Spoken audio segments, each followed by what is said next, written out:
The moment I saw my retirement account balance had plummeted to $847 was the moment I stopped believing in unconditional family loyalty. For 28 years, I'd prioritized my children's needs above my own, even as a single mother working multiple jobs. I'd put Mark through medical school and helped Diane with the down payment on her dream house. I'd given them everything, my time, my energy, my savings, and they repaid me by draining the $340,000 I'd carefully saved for my golden years while telling me it was for safekeeping. Before we jump back in, tell us where you're tuning in from, and if this story touches you, make sure you're subscribed, because tomorrow I've saved something extra special for you. What they didn't know was that Frank Reynolds, my former employer of 15 years, had taught me more than just business administration. He'd also taught me to document everything and trust no one completely, not even family. So when Mark and Diane thought they'd secured their financial future at the expense of mine, they had no idea I was already 10 steps ahead, with evidence that would make even the most composed lawyer raise their eyebrows in disbelief. I never dreamed I'd have to protect myself from my own flesh and blood, but looking back, maybe I should have seen it coming. The small comments about my unnecessary spending, their increased interest in my finances after Frank announced his retirement gift to me. But nothing prepared me for discovering that the children I'd raised to be honest, ethical adults would betray me so completely, or for the calculated decision I made next that would change all of our lives forever. My name is Barbara Wilson. At 63, I'd spent nearly 3 decades building a life that revolved around my children. After my husband James died unexpectedly, when Mark was only 10 and Diane just 8, I'd stepped up and taken on both parental roles without complaint. We lived in Cedar Springs, a middle-class suburb outside of Lakewood, where the homes were modest but respectable, and everyone knew their neighbor's business whether you wanted them to or not. I'd worked as an executive assistant at Reynolds Development Group for 15 years, where Frank Reynolds had become something of a mentor to me. In the beginning, I was just grateful for the steady paycheck and health insurance that allowed me to support my children as a single mother. But over time, Frank recognized my potential and promoted me to office manager, then to administrative director. The higher salary meant I could finally start building a proper retirement fund, something I'd neglected during the early years when every spare dollar went toward braces, school supplies, and college savings accounts for Mark and Diane. Barbara, Frank would tell me during our monthly reviews, "You're taking care of everyone except yourself. You need to think about your future too." At his insistence, I started maximizing my 401k contributions, and he even matched them at a higher percentage than company policy dictated. "Consider it an investment in someone who's made this company run smoothly for years," he'd say whenever I protested. By the time Mark finished medical school and began his residency, I'd managed to accumulate just over $340,000 in my retirement accounts. It wasn't a fortune, but combined with my pension and Social Security, it would be enough for me to live comfortably without working myself to the bone into my 70s. I'd planned to retire at 65, maybe travel a little, take those art classes I'd always been interested in, and finally have time to breathe. When Frank announced his retirement last year, he called me into his office with an unusual solemnity. "Barbara, I'm selling the company," he said, his eyes crinkling at the corners in that familiar way. "But I wanted to tell you personally before the announcement goes out." My heart sank. A new owner might clean house, especially with higher salaried employees like me. "Don't look so worried," Frank continued, sliding a folder across his desk. "I've arranged a separate retirement package for you. You've been the backbone of this place for 15 years. I'm not leaving without making sure you're taken care of." Inside the folder was a document outlining a private retirement bonus, $75,000 to be paid directly to me upon Frank's official retirement date, with no strings attached. I nearly cried with gratitude. This would push my retirement savings over $400,000, a number that had seemed impossible when I was juggling mortgage payments and college tuition. That evening, I invited Mark and Diane over for dinner to share my good news. Mark arrived first with his wife Jessica, who worked as a pharmaceutical sales rep. They'd been married 3 years, but had yet to give me grandchildren. Something Jessica's mother, Eleanor, never failed to bring up at family gatherings. "Mark, Jess, you won't believe what happened today," I said, practically bouncing as I poured them each a glass of the nicer wine I'd splurged on to celebrate. Mark smiled indulgently. "Did you finally decide to sell this house? It's way too big for just you, Mom." I waved him off. "No, it's about Frank's retirement. He's giving me a $75,000 bonus. Can you believe it? With that and my retirement accounts, I'll have over $400,000 saved up." Jessica's eyebrows shot up. $400,000? That's impressive for someone in your position. Before I could process the backhanded compliment, Diane and Paul arrived with a bottle of grocery store wine and takeout dessert.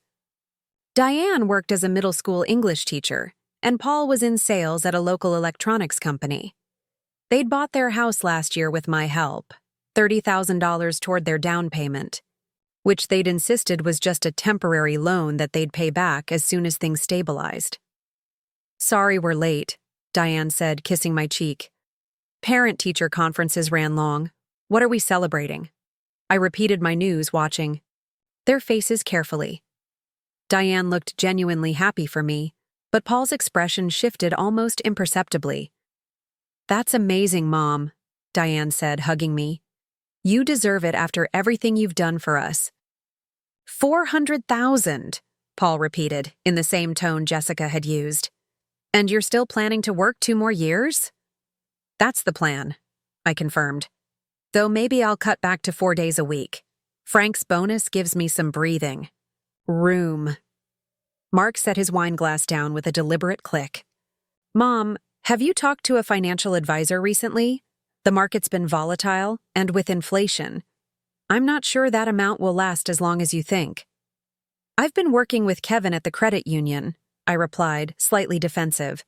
"He says I'm on track, especially with my pension." "Kevin Morris?" Jessica asked. "At Lakewood Credit Union? He's barely qualified, Mom. You need someone who specializes in retirement planning, not a glorified bank teller." The conversation quickly deteriorated from there, with both Mark and Jessica insisting that my financial plan was inadequate, while Paul peppered me with questions about where I was keeping my money and whether I'd considered more aggressive investment strategies. Only Diane seemed uncomfortable with the direction of the discussion. "Guys, can we just celebrate Mom's good news? She's worked hard for this." "We're celebrating by making sure she doesn't lose it all to poor management," Mark countered. "Mom, I've got a colleague whose brother is a wealth management specialist at Meridian Partners. You should really talk to him." By the end of dinner, what should have been a joyful evening had turned into an intervention about my supposedly precarious financial future. I sent them home with leftover lasagna and a smile that didn't quite reach my eyes, then sat alone at my kitchen table wondering why my children seemed more concerned about my money than my happiness. Over the next few weeks, the calls and visits increased. Mark stopped by unexpectedly on a Tuesday evening, bringing printed materials about investment strategies and retirement planning. "I've been doing some research," he said, spreading papers across my coffee table. "You're really not maximizing your potential returns." Diane and Paul invited me to dinner at their house that weekend, where Paul casually mentioned that his company's 401k program allowed family participants. "We could roll your accounts into our family plan," he suggested. "The fees are lower, and the returns have been consistently good." Even Jessica called to recommend a financial planner she knew from college. "He specializes in helping people in your situation," she said, though she didn't specify exactly what my situation was. Their sudden interest in my financial well-being might have seemed touching if it hadn't been so persistent, and if I hadn't caught Mark rifling through my home office during a Sunday visit, my retirement account statement spread across my desk. Just trying to get a better picture of what we're working with, he explained when I confronted him, not even having the decency to look embarrassed. Mom, you're not getting any younger, and healthcare costs alone could wipe out your, savings if you're not properly prepared. Something about his tone raised alarms I couldn't quite articulate. It felt less like concern and more like... Preparing and narrating this story took us a lot of time, so if you are enjoying it, subscribe to our channel. It means a lot to us. Now back to the story. Coveting. But I dismissed the thought almost immediately. These were my children, the same ones I'd nursed through chickenpox and driven to countless soccer practices, the same ones whose college tuition payments had kept me awake at night, calculating and recalculating my budget to make it all work.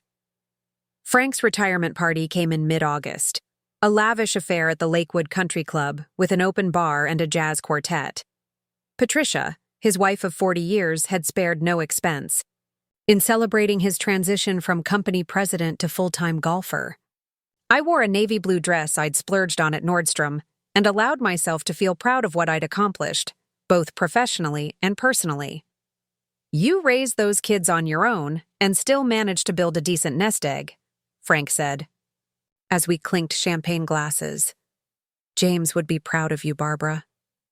The mention of my late husband brought unexpected tears to my eyes. I hope so, I said softly. Sometimes I wonder if I've done enough.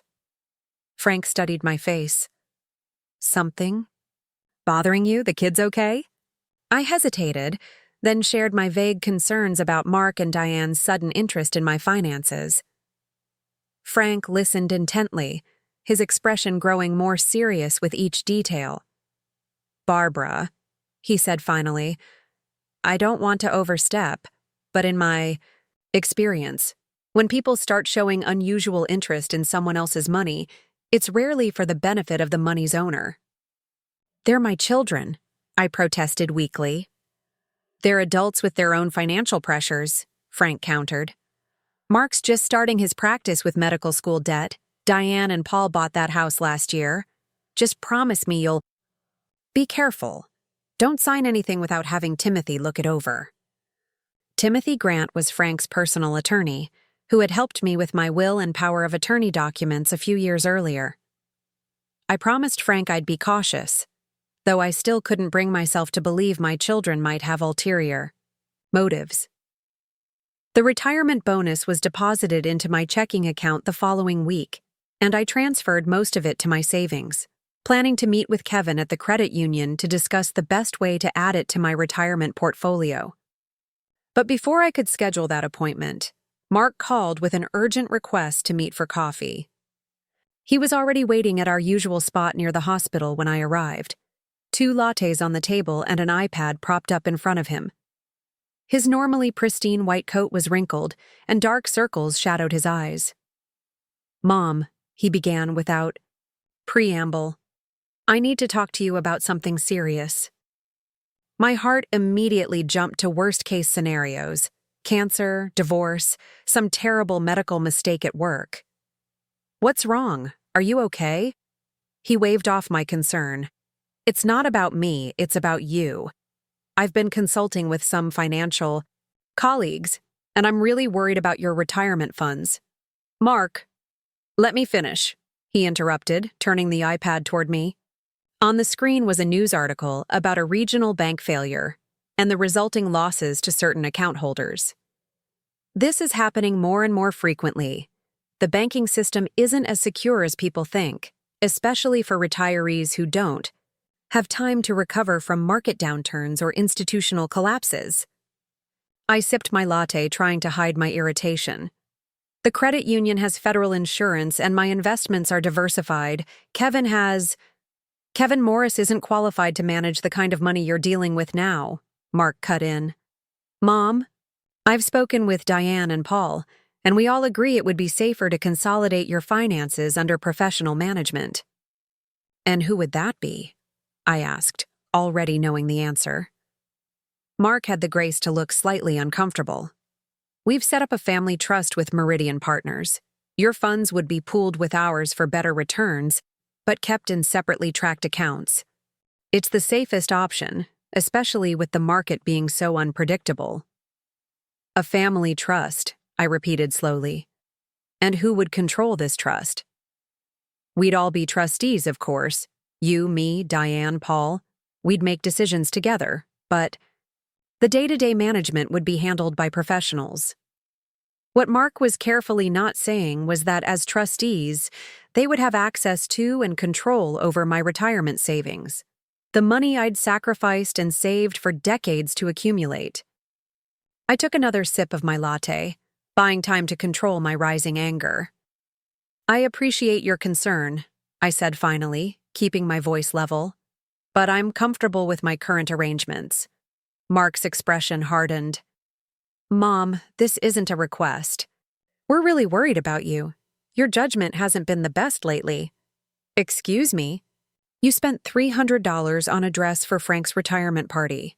You're talking about art classes and traveling. These aren't responsible choices for someone in your financial position. I stared at him, genuinely speechless. How did he even know? What I'd spent on my dress? And since when was taking an art class at the community center an irresponsible splurge? Mark, I've managed my money successfully for decades. I raised you and Diane, put you both through college, helped with your down payments and wedding costs, all while saving for my own retirement. I think I've demonstrated pretty solid financial judgment.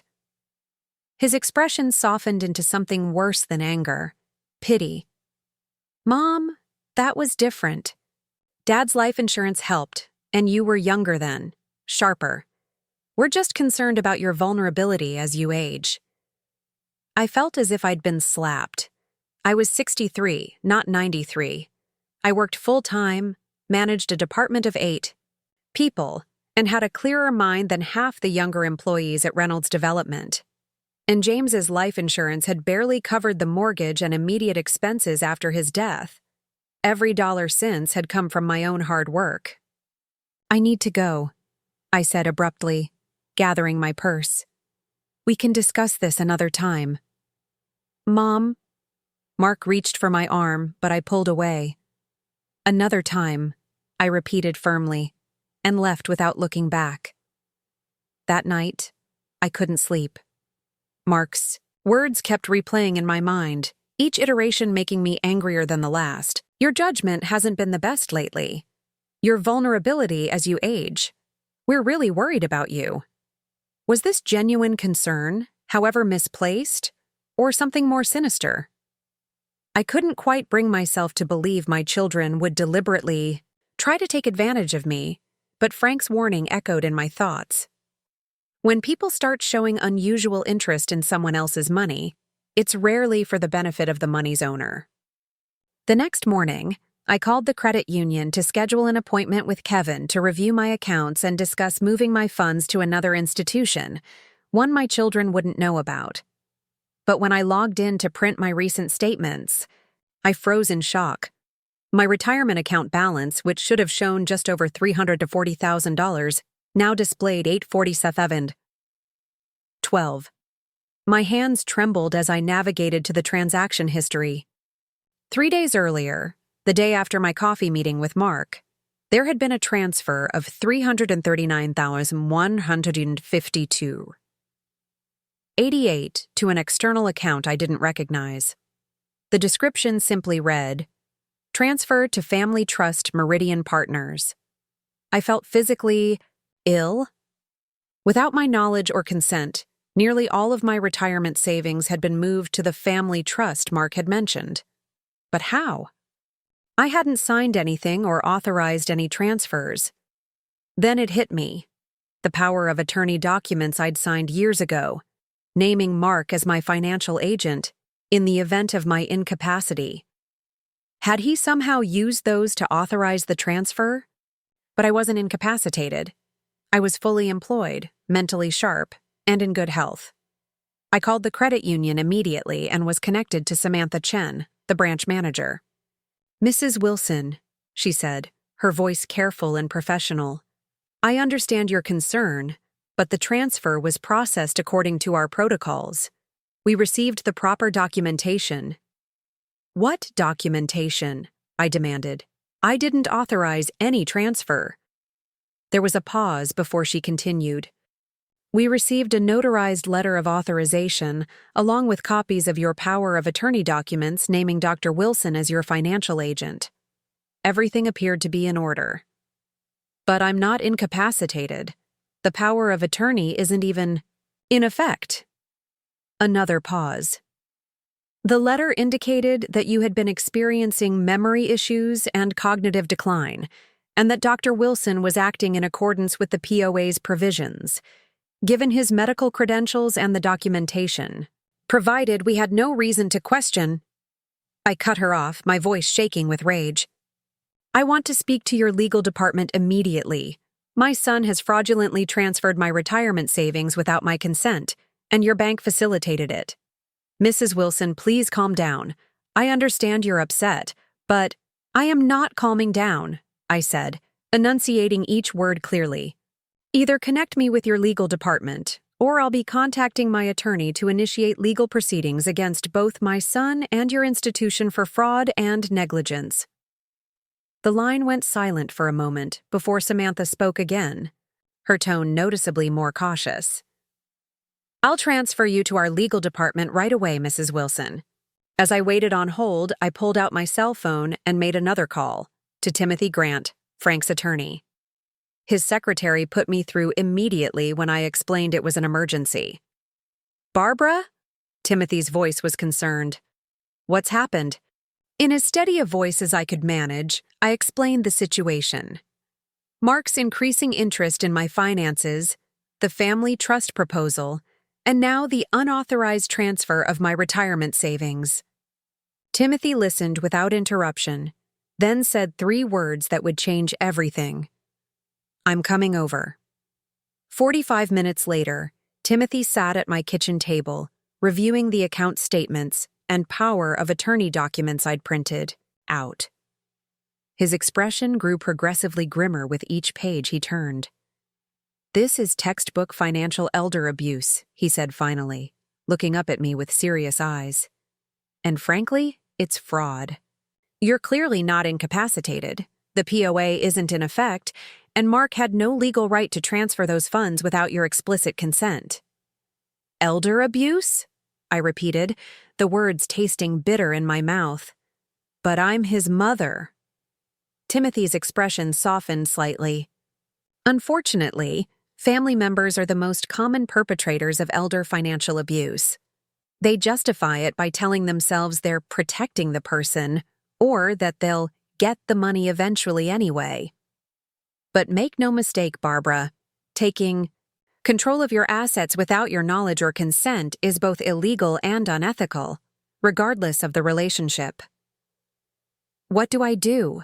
I asked, my voice small. Timothy closed the folder decisively.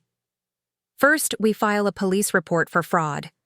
Then we send formal legal notices to both the credit union and Meridian Partners demanding immediate return of the funds. We also revoke the existing power of attorney and create new documents naming someone trustworthy, perhaps Frank, if he's willing, as your agent. And Mark? Diane? I couldn't keep the pain from my voice. That depends on how involved Diane was in this scheme, Timothy said gently. But Barbara, you need to understand something. This was not a misunderstanding, or an overprotective son making a mistake. The level of premeditation required to forge documentation, misrepresent your cognitive status, and coordinate with financial institutions indicates deliberate, calculated fraud. I nodded slowly, tears threatening, but not falling. Make the call. Timothy squeezed my hand briefly, then pulled out his phone and dialed. This is Timothy Grant, attorney at law. I need to report a case of financial elder abuse and fraud. As I listened to Timothy methodically outline my case to the police, a strange calm settled over me. The initial shock and betrayal were giving way to something colder and more focused. Determination. My children had violated my trust in the most fundamental way possible, using my love for them as a weapon against me. Now they would learn that the mother who had sacrificed everything for their well-being was not someone to be underestimated or exploited. This was no longer just about my retirement savings. This was about justice, consequences, and teaching them the lesson I had apparently failed to instill through years of loving example: that integrity matters, and betrayal, especially of those who love you most, comes with a price. The Cedar. Springs Police Department was housed in a modest brick building downtown, its interior lit by flickering fluorescent lights that cast everyone in an unflattering pallor. Officer Ramirez led me to a small interview room where the institutional gray walls seemed to close in as I recounted the details of my case. Timothy sat beside me, occasionally supplementing my account with legal terminology I wouldn't have known to use. "So to be clear," Officer Ramirez said, reviewing his notes, "you believe your son, Dr. Mark Wilson, used an inactive power of attorney document to transfer $339,152.88 from your retirement account without your knowledge or consent?" "Yes," I replied, my voice steadier than I felt. The power of attorney was created years ago as a precaution, but it was only to be enacted if I became incapacitated, which I am clearly not. Officer Ramirez nodded, his expression carefully neutral. "And you had no discussions about transferring these funds to a family trust?" My son mentioned wanting to create a family trust during a conversation 2 days before the transfer, but I explicitly told him I wasn't interested. Timothy interjected smoothly, "Officer Ramirez, my client has been the victim of a sophisticated fraud scheme perpetrated by her son, who leveraged his position as a physician to falsely claim she was experiencing cognitive decline. This isn't a family misunderstanding. It's criminal fraud and elder financial abuse." The officer's pen paused over his notepad. "You understand that pursuing criminal charges against your son would likely result in his arrest and prosecution? As a physician, he could face additional professional consequences." I felt a momentary waver. This was Mark, my son, the little boy I'd raised alone, who'd crawled into my bed during thunderstorms and proudly shown me every gold star from elementary school. But then I remembered his cold words. "Your judgment hasn't been the best lately. We're really worried about you."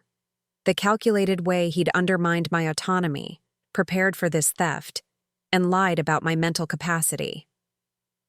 "I understand," I said, firmly, "and I want to proceed." Officer Ramirez nodded once, then closed his notebook. "We'll open an investigation immediately. In the meantime, I suggest you contact any other financial institutions where you hold accounts to verify they haven't been compromised as well." That advice proved prescient. After leaving the police station, Timothy and I spent the afternoon making calls to my bank, investment firm, and even the company handling my pension. We discovered that while my checking and savings accounts appeared untouched, someone had recently requested copies of my pension plan documents, and the request had been made in my name. "They're laying groundwork," Timothy observed grimly, "gathering information they'd need to access your other assets." I felt sick. How far would they have gone if I hadn't caught them? Would they have gradually drained every account I owned, all while patting themselves on the back for protecting me? Timothy walked me through the process of placing fraud alerts and security freezes on my credit reports, changing all my passwords, and even requesting new debit and credit cards. By late afternoon, I was exhausted but fortified by the knowledge that I'd taken concrete steps to protect what remained of my financial independence. "What happens next?" I asked as Timothy prepared to leave. "I'll file emergency motions first. Thing tomorrow morning to freeze the assets in the fraudulent trust account and demand their immediate return. We'll also send formal notification to Meridian Partners that the transfer was unauthorized and potentially criminal. They'll likely cooperate once they understand the legal implications.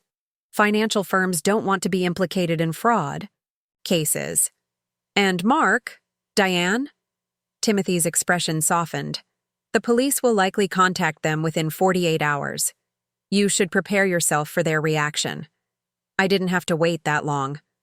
At 7:30 that evening, my doorbell rang, with such insistence that it might have been an emergency. When I peered through the peephole, I saw Mark, Jessica, Diane, and Paul clustered on my front step, their expressions ranging from concerned to outright angry.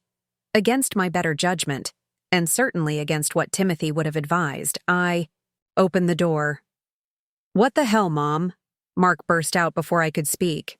"The credit union called me about suspicious activity and potential fraud on your accounts. What did you do?" The audacity of his question momentarily left me speechless. What had I done? "I think that's my question to you, Mark," I replied, my voice ice cold. "How exactly did $339,000 from my retirement account end up in a family trust I never authorized?" Diane stepped forward, her face a mask of concern that now struck me as completely artificial. "Mom, we were just trying to help. You've been so forgetful lately, and we were worried about you making financial mistakes." "Forgetful?" I echoed. "Name one instance." She faltered. "Well, you forgot Paul's birthday last month." "I didn't forget his birthday. I mailed a card with a check inside, which he cashed on his birthday. The bank statement shows it cleared on April 18th. Paul at least had the decency to look embarrassed. "I thought Diane had sent it." "And you've been making poor decisions," Jessica interjected smoothly. "The money you spent on that retirement party dress, talking about traveling when inflation is so high." "Stop." I held up a hand. "Let's be very clear about what's happened here. Without my knowledge or consent, Mark used a power of attorney, document that isn't even in effect, to transfer nearly my entire retirement savings to an account I can't access. That's not helping. It's theft." Mark's face flushed red. "You're blowing this out of proportion. The money is still yours. It's just being properly managed now. If it's still mine, then transfer it back. Right now." An uncomfortable silence fell. Mark and Jessica exchanged glances while Diane studied her shoes. "It's not that simple," Mark finally said. "There are tax implications, transfer fees. Transfer it back." I enunciated each word with deadly precision. "Mom," Diane said, softly, stepping forward with her hands outstretched. "We're just worried about you.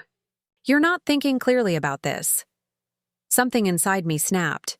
"I've filed a police report naming Mark as the perpetrator of fraud and elder financial abuse. Timothy Grant is preparing emergency legal motions as we speak to freeze and recover the stolen funds. So unless you want to be added to that police report as co-conspirators, I suggest you all leave my property immediately."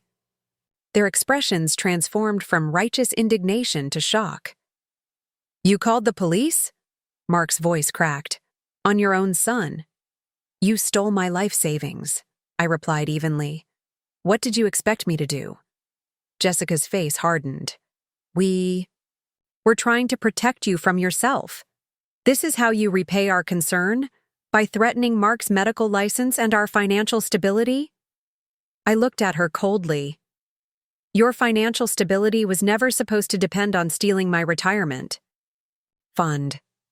Paul, who had remained largely silent, finally spoke up. "Mrs. Wilson, please. This is all a big misunderstanding. No one was stealing anything. The family trust was set up to benefit everyone, including you." "Really?" I crossed my arms. "Then show me the trust documents. Show me where it says, 'I retain full control of my portion of the assets.' Show me where it prevents the three of you from spending my money however you see fit." Another uncomfortable silence. "That's what I thought," I said. "Now get off my property before I call the police again, this time for trespassing." Diane's eyes filled with tears. "Mom, please, you can't be serious about this. We're your children." "And I raised you better than to become thieves," I replied, my voice finally breaking. "That's what makes this betrayal so much worse." Closed the door on their protests and sank to the floor, my back against the solid wood as tears finally overwhelmed me. On the other side, I could hear their muffled arguments, Mark insisting they needed to speak to their own lawyer, Jessica, demanding they leave before things escalated further, Diane sobbing about family loyalty. Eventually, the sounds of their cars starting and pulling away confirmed they had left, at least for now. I remained on the floor for what felt like hours, my mind cycling through decades of memories. Mark's high school graduation, Diane's wedding, countless Christmases and birthdays, moments I'd treasured as evidence of a family bond I thought was unbreakable. Had it all been an illusion? Or had something fundamental changed in my children that I'd been too blind to see? The next morning, I awoke to find 3 voicemails on my phone, one each from Mark, Diane, and surprisingly, Frank Reynolds. I listened to Frank's first. "Barbara, it's Frank. Timothy called and filled me in on what's happening. Patricia and I are absolutely appalled. We want you to know we're here for whatever you need. Moral support, a place to stay, anything at all. Call me back when you can." Frank's steady voice provided a much-needed reminder that not everyone in my life was capable of such betrayal. I saved his message and steeled myself to listen to my children's. Mark's came first. "Mom, you're overreacting and making a huge mistake. Call off the lawyers and the police, and we can sort this out as a family. If you push this, you're going to damage relationships beyond repair. Think about what you're doing." His tone was less angry than the night before, but the manipulation was still evident, the implication that I was the one damaging relationships, not the theft of my savings. Diane's message was tearful. "Mom, I didn't know exactly what Mark had done, I swear.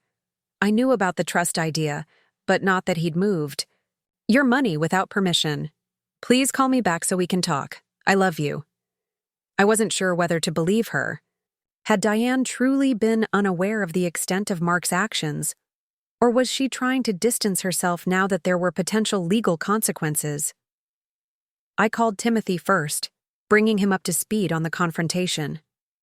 "You shouldn't have engaged with them directly," he admonished gently. "But what's done is done. The good news is we've already made progress. I spoke with Meridian Partners this morning, and once I explained the situation and mentioned potential criminal charges for facilitating fraud, they became remarkably cooperative." "What does that mean?" "It means they've frozen the trust, account pending investigation, and are reviewing all documentation related to the transfer. If, as we suspect, the authorization was fraudulent, they'll likely reverse the transaction without requiring a court order. They don't want the liability." Relief washed over me. "How soon?" "Could be days, could be weeks. Financial institutions move at their own pace, but I'm confident we'll recover your funds. In the meantime, the police investigation is proceeding. Detective Rivera has been assigned to your case. She specializes in financial crimes against seniors." After hanging up with Timothy, I called Frank back, grateful for his and Patricia's support. Then I steeled myself and dialed Diane's number. If there was any chance she had been less involved, I wanted to know. She answered on the first ring. "Mom, I'm so glad you called. I've been worried sick." "I think we need to talk in person," I said cautiously. "Are you free this afternoon?" "Yes, absolutely. Should I come to your house?" I hesitated, not wanting another confrontation on my doorstep if Mark and Jessica decided to accompany her. "Let's meet at Riverside Park by the duck pond. 3:00. The park was one of my favorite places in Cedar Springs. Peaceful, public, and far enough from both our homes that a chance encounter with Mark was unlikely. I arrived early and claimed a bench overlooking the water, watching families feed. The ducks and elderly couples stroll arm in arm along the path. Diane arrived precisely at 3, alone and carrying 2 paper cups from my favorite coffee shop. She handed me one, a chai latte, my usual order, and sat beside me, leaving a careful distance between us. "Mom," she began, her voice trembling slightly, "I need you to know that I didn't know Mark had actually taken your money. I knew he was concerned about your retirement planning and wanted to set up some kind of family financial arrangement. But I had no idea he'd gone ahead and transferred your funds without permission.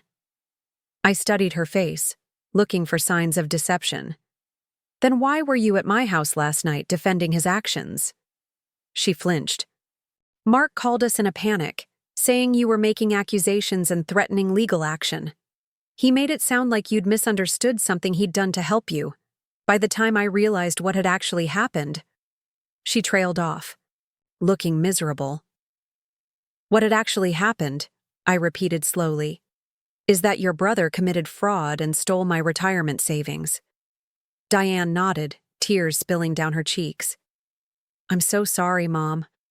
I should have realized something was wrong when he started talking about your declining judgment and being vulnerable to scammers. You've always been the sharpest person I know. Then why didn't you question him? She wiped her eyes. I guess. I trusted him. He's a doctor. He's always been the responsible one, the planner. And lately, he's been under a lot of pressure. With the new practice and Jessica's family. That doesn't excuse theft, Diane. I know it doesn't, she said quickly. I'm not defending him. What he did was wrong, completely wrong.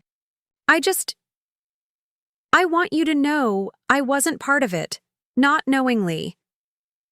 I sipped my chai, considering her words. Did you sign anything related to this family trust? She hesitated. Mark asked me to sign some paperwork about a month ago. He said, it was preliminary documentation for estate planning that would protect all of us, including you. I skimmed it, but it was full of legal jargon. My heart sank. So you did sign? Yes, she admitted, looking ashamed. But I swear I didn't. No, it would be used to take your money without your consent. I closed my eyes briefly, processing this information. Diane might not have orchestrated the fraud, but she had played a part, however unwittingly, by signing documents without fully understanding their purpose or implications. I believe that you didn't fully understand what you were signing, I said finally, but that doesn't change the fact that you participated in something that has caused me tremendous harm and betrayal. I know, she whispered, and I'll do whatever it takes to make it right. I've already told Mark he needs to return your money immediately. All of it. No conditions. And his response? Diane looked away. He said it's more complicated than that there are legal and financial considerations that make an immediate reversal difficult. Of course he did. Mark was stalling, probably hoping I'd back down from pursuing criminal charges if he dragged his feet long enough. Well, he's right about one thing. There are legal considerations now, just not the ones he's thinking of. Diane's eyes widened. Mom, are you really going through with pressing charges? It could destroy his career, his entire life. I felt a flash of anger. And what about my life, Diane? What about the retirement I worked decades to secure? What about the trust I placed in both of you? I know, I'm sorry. I didn't mean to imply your feelings don't matter.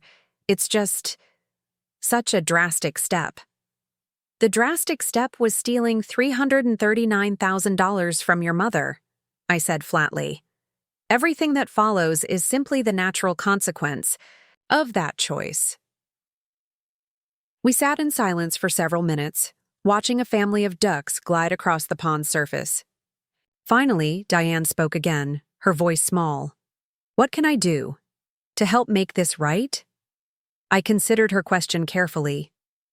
If you truly weren't aware of Mark's plan to transfer my money without consent, then tell that to the detective who contacts you. Be honest about what you knew and when. And if you genuinely want to make amends, return the $30,000 I gave you for your down payment, the loan you've never made a payment on. Her face paled. Mom, we don't have that kind of liquid cash right now. The house, Paul's car loan. Then sell something, I replied without sympathy. Or take out a home equity loan. Figure it out, Diane. That's what adults do when they owe someone money. She nodded slowly, looking chastened. Okay, we'll find a way. I promise. One more thing, I added. I want you to go through your emails, text messages, any communication with Mark about my finances or this family trust. Forward everything to Detective Rivera when she contacts you. You really think she'll contact me? I know she will. This is a criminal investigation now, not a family disagreement. Diane winced but nodded again. I understand. As we prepared to leave, she reached out tentatively and touched my arm. Do you think you'll ever be able to forgive us? Maybe not now, but someday. I looked at my daughter, the little girl who once made me handprint Mother's Day cards. Now a grown woman who had participated, however peripherally, in a scheme to take control of my life savings. I don't know, I answered honestly. Trust, once broken, is very difficult to rebuild. But I do know this. Forgiveness, if it comes, will only be possible after accountability and restitution. Diane's eyes filled with tears again, but she nodded. I understand. And Mom? For what it's worth, I really am sorry. I believed she was, but sorry wouldn't restore my retirement account or erase the knowledge that my children had seen me as a financial resource to be controlled rather than a person deserving of respect and autonomy. The next week passed in a blur of legal meetings, police interviews, and sleepless nights. Detective Rivera turned out to be a sharp-eyed woman in her 40s with a no-nonsense attitude and a surprisingly gentle way of asking difficult questions. Unfortunately, Mrs. Wilson, your case isn't unusual, she told me during our second meeting. Financial exploitation by family members accounts for over 60% of elder abuse cases we see. I'm not elderly, I objected automatically. A hint of a smile crossed her face. In legal terms, elder abuse applies to victims over 60, regardless of their physical or mental condition. But I take your point. You're clearly vibrant and competent. She proceeded to walk me through the evidence they'd gathered. Copies of the fraudulent authorization letter with my forged signature, bank records showing the precise timing of the transfer, and most damning of all, text messages between Mark and Jessica discussing their plans. We need to move quickly, Mark had written 3 days before the transfer. Mom's retirement bonus gives us the perfect opportunity, but she's already talking about spending it on travel and art classes. Jessica's response had been equally revealing. Can we really pull this off? What if she fights it? She won't, Mark had replied.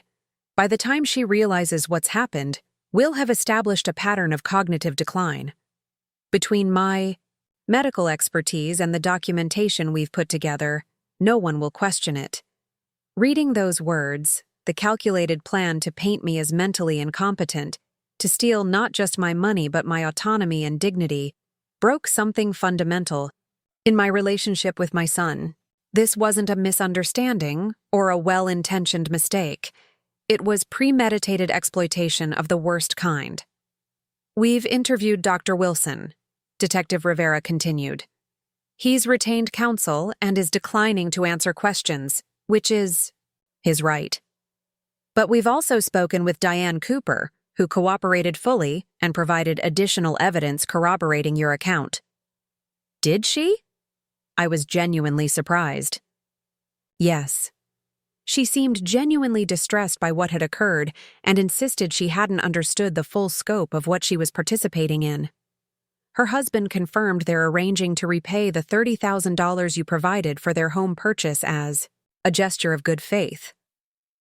A small part of me was relieved that Diane had chosen accountability, even if it had come after the fact. What happens next? I asked. The district attorney will review our findings and determine whether to file criminal charges. Based on the evidence we've gathered, I believe charges are likely. In the meantime, we'll continue building our case. I nodded, feeling simultaneously vindicated and heartbroken. Criminal charges against my own son. How had we reached this point? Mrs. Wilson, Detective Rivera said gently. I've seen many victims in your situation withdraw their complaints once the initial shock wears off. Family pressure, guilt, fear of damaging relationships permanently. They're powerful motivators. But I want you to remember something. You did not cause this situation. You are not responsible for the choices your son made or the consequences he now faces. Her words stayed with me as I left the station, echoing in my mind as I drove home through the familiar streets of Cedar Springs. You are not responsible for the choices your son made. Yet a lifetime of maternal instinct argued otherwise. Wasn't I responsible for raising him, for shaping his character and values? Where had I gone wrong that my son could so coldly plot to steal from me? I was still wrestling with these questions when I arrived home to find a sleek black Mercedes parked in my driveway. Gregory Matthews, Jessica's father and Mark's father-in-law, stood on my porch, his imposing figure clad in an expensive suit that seemed out of place in my modest neighborhood. Gregory was a senior partner at a prestigious law firm in Lakewood, known for his aggressive litigation tactics and political connections. We'd met only a handful of times at family gatherings, where he'd always treated me with a kind of benign disinterest, the way one might regard a harmless but unremarkable piece of furniture. "Barbara," he greeted me as I approached, his voice smooth as polished marble. "I hope you don't mind my stopping by unannounced. I thought it was time we had a conversation." Every instinct warned me not to engage, but curiosity won out. "What could we possibly have to talk about, Gregory?" "Your misguided criminal complaint against my son-in-law, for starters." His smile never reached his eyes. "May I come in?" "This isn't a conversation we should have on your doorstep." Against my better judgment, I unlocked the door and led him into my living room. I didn't offer refreshments or invite him to sit, but he made himself comfortable on my sofa regardless, crossing one expensive loafer over his knee. "Barbara," he began with practiced reasonableness, "I understand you're upset about the financial arrangements Mark attempted to make on your behalf." Perhaps his approach was overzealous. But surely you can see that criminal charges are a disproportionate response to what is essentially a family misunderstanding. "A misunderstanding?" I repeated incredulously. "He stole my retirement savings after falsely claiming I was cognitively impaired. How exactly is that a misunderstanding?" Gregory waved a dismissive hand. "Legal terminology can be so inflammatory. Theft, fraud. These words suggest malicious intent, when in reality, Mark was simply trying to protect his mother's financial interests in a manner that, admittedly, lacked proper communication." I stared at him, momentarily speechless, at the audacity of his reframing. "Let's be pragmatic," he continued smoothly. "Criminal charges would be devastating for Mark. His medical career, his reputation, his future earning potential. By extension, it would harm Jessica and any grandchildren they might give you. Is that really what you want? To destroy your son's life over a financial dispute that can be resolved civilly?" "This isn't about what I want," I replied coldly. "It's about what Mark did. Actions have consequences, Gregory." His expression hardened slightly. "Indeed they do, and I feel obligated to make you aware of the potential consequences of continuing down this adversarial path." "Is that a threat?" "A reality check," he corrected. "Criminal cases are messy, public affairs. Details about your personal life, your financial history, even your mental state would all become matters of public record. Mark's defense would necessarily involve questioning your competence and decision-making, something I understand you're sensitive about." The implied threat was clear. Back off, or Mark's defense would destroy my reputation and dignity in the process of saving his own. "Furthermore," Gregory continued, leaning forward, "protracted legal battles are expensive. You've already lost access to your retirement savings, at least temporarily. Can you really afford to wage legal war against opponents with substantially greater resources?" I felt a chill at his calculated assessment of my vulnerability. Gregory wasn't just offering a settlement. He was threatening to use his considerable legal and financial power to crush me if I persisted in seeking justice. "What exactly are you proposing?" I asked, my voice steady despite the anger coursing through me. "A reasonable compromise. Mark returns your retirement funds with interest. You withdraw the criminal complaint and sign a non-disclosure agreement regarding the entire unfortunate incident. Everyone moves forward with dignity intact. And I'm supposed to trust Mark with my money again after what he's done? To pretend this betrayal never happened?" Gregory smiled thinly. "Trust can be rebuilt, Barbara. But burnt bridges cannot always be reconstructed. Think carefully about whether justice, as you perceive it, is worth the permanent estrangement from your only son." I stood up, signaling that our conversation was over. "I appreciate your taking the time to visit, Gregory, but my decision stands. What Mark did was criminal, and I intend to see the legal process through to its conclusion." He remained seated, studying me with new interest. "You're more formidable than Mark led me to believe. He described you as emotionally vulnerable, easily manipulated. Clearly, he underestimated you." "Clearly," I agreed. Finally rising, Gregory straightened his expensive jacket. "My offer remains open, should you reconsider. But understand this. If you force this into the criminal arena, we will defend Mark with every resource at our disposal. The outcome may not be what you envision." "Thank you for the warning," I said, opening the front door. "I'll take my chances with the justice system." As his Mercedes pulled away, I realized my hands were shaking, not with fear, but with fury.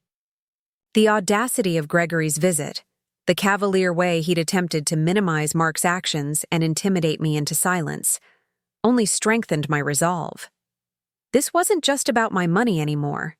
It was about standing up for myself against people who believed their wealth and connections placed them above accountability. I called Timothy immediately to report the encounter. "That's witness intimidation," he said grimly when I'd finished recounting Gregory's visit, "and potentially obstruction of justice. I'm calling Detective Rivera right now. Gregory Matthews may have just handed us additional ammunition." After hanging up, I sat in my quiet living room, contemplating how completely my life had changed in just 2 weeks. My retirement savings were in limbo, my relationship with my children shattered, and I was now embroiled in a criminal investigation with potentially far-reaching consequences for everyone involved. Yet beneath the pain and uncertainty, I felt something else stirring, a sense of clarity and purpose I hadn't experienced in years. For decades, I'd defined myself primarily as Mark and Diane's mother, measuring my success by their achievements and happiness. Now, forced to stand alone against their betrayal, I was rediscovering the woman I'd been before motherhood, resourceful, resilient, and unwilling to be anyone's victim.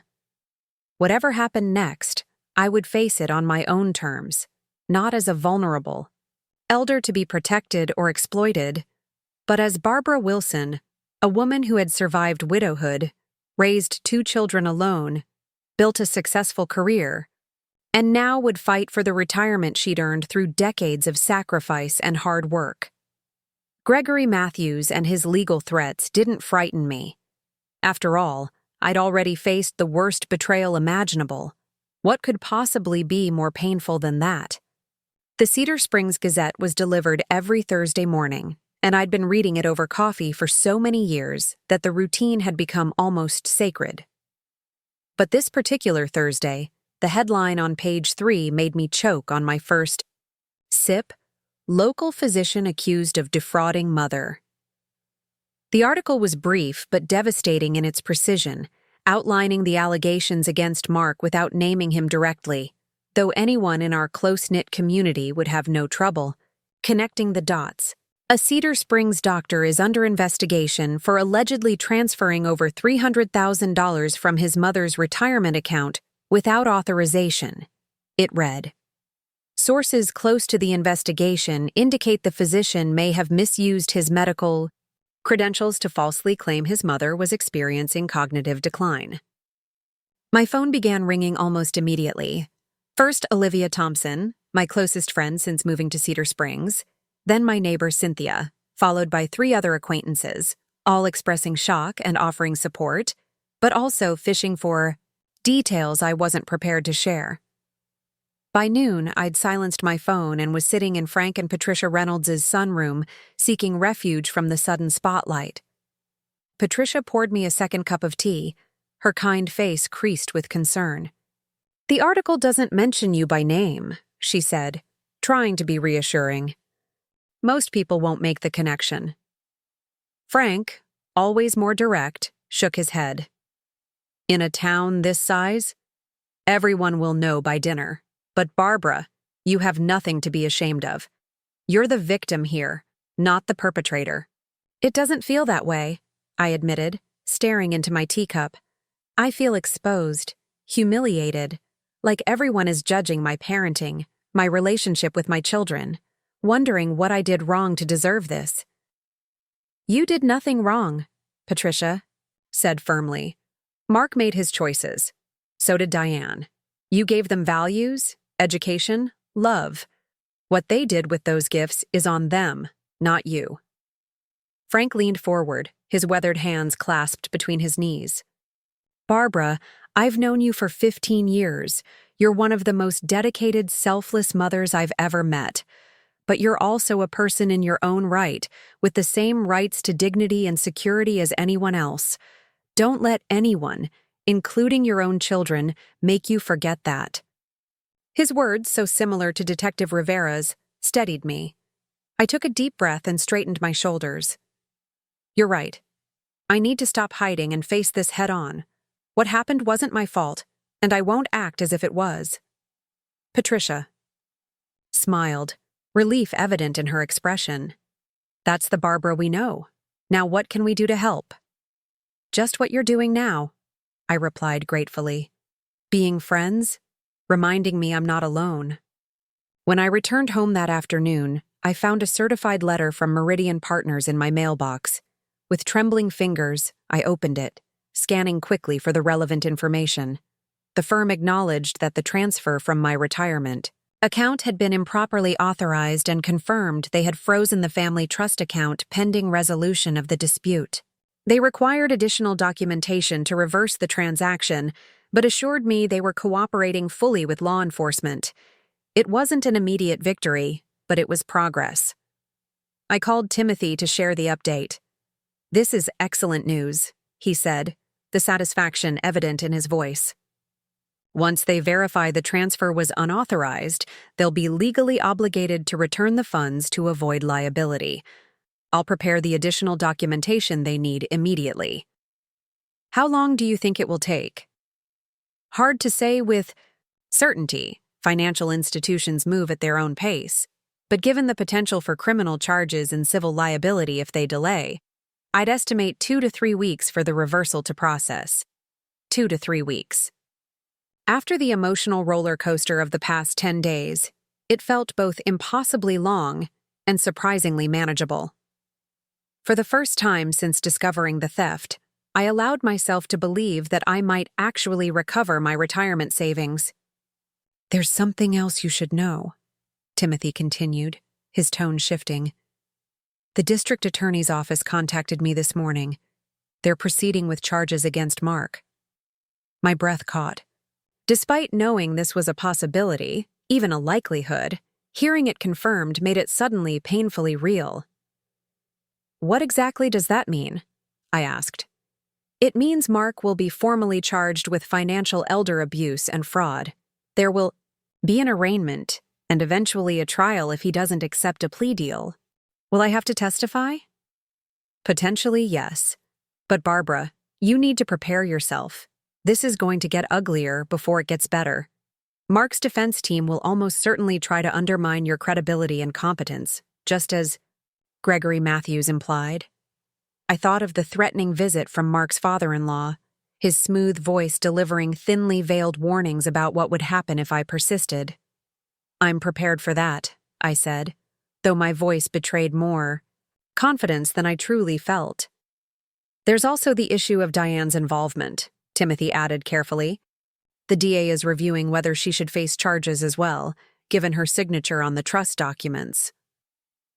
My heart sank. Despite her betrayal, I didn't want to see Diane arrested or prosecuted. She had cooperated with the investigation and seemed genuinely remorseful. Is there anything I can do to influence that decision? You can make a statement to the DA about your wishes regarding Diane, but ultimately, the decision to prosecute rests with them. If they believe they have sufficient evidence of knowing participation in the fraud, they may proceed regardless of your preferences. After hanging up, I sat on my back porch watching a pair of cardinals flit between the branches of my old maple tree. The brilliant splash of red against green leaves reminded me of the stained glass window in the church where James and I had married, where we had baptized Mark and Diane, where I had sat alone at James's funeral, clutching my children's hands and wondering how I would manage without him. I had survived that devastating loss. I had built a life for myself and my children, had saved and sacrificed and planned for a future that was now in jeopardy. But I was still standing, still fighting, and for the first time in decades, fighting for myself rather than for someone else. My phone buzzed with a text message from an unfamiliar number. When I opened it, my blood ran cold. You're making a mistake that will destroy your family. Back off now before it's too late to fix this. Some secrets should stay buried. The threat was anonymous, but the implication was clear. Someone was trying to intimidate me into dropping the case. Gregory Matthews? Mark himself? Or someone else entirely?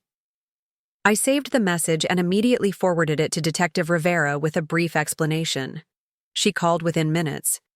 Mrs. Wilson, thank you for reporting this. We take witness intimidation very seriously. Is it possible for you to come to the station so we can take a formal statement about both this text and Mr. Matthews' visit? Of course.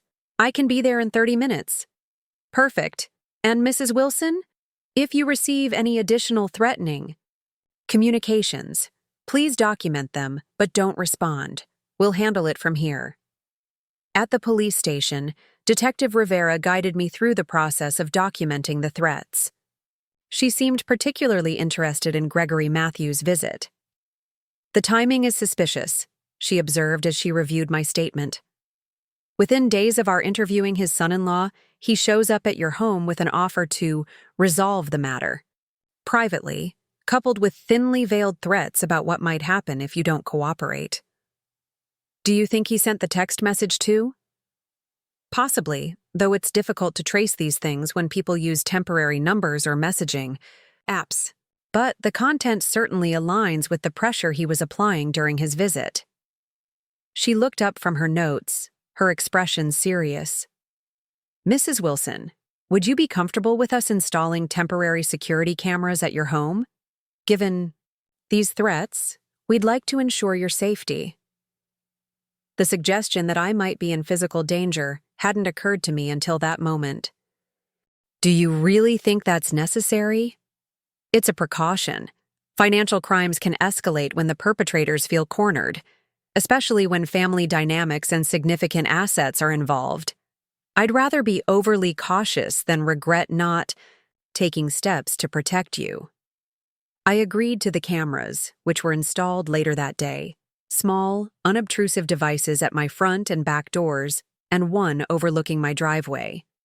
Detective Rivera also arranged for patrol cars to drive by my house at regular intervals, a gesture that was both reassuring and unsettling. Was I truly in danger from my own son or his father-in-law? That evening, as I was washing dishes after a solitary dinner, my doorbell rang. Peering through the peephole, I was surprised to see Paul Cooper, Diane's husband, shifting nervously on my front step, alone. I hesitated. Paul and I had never been particularly close.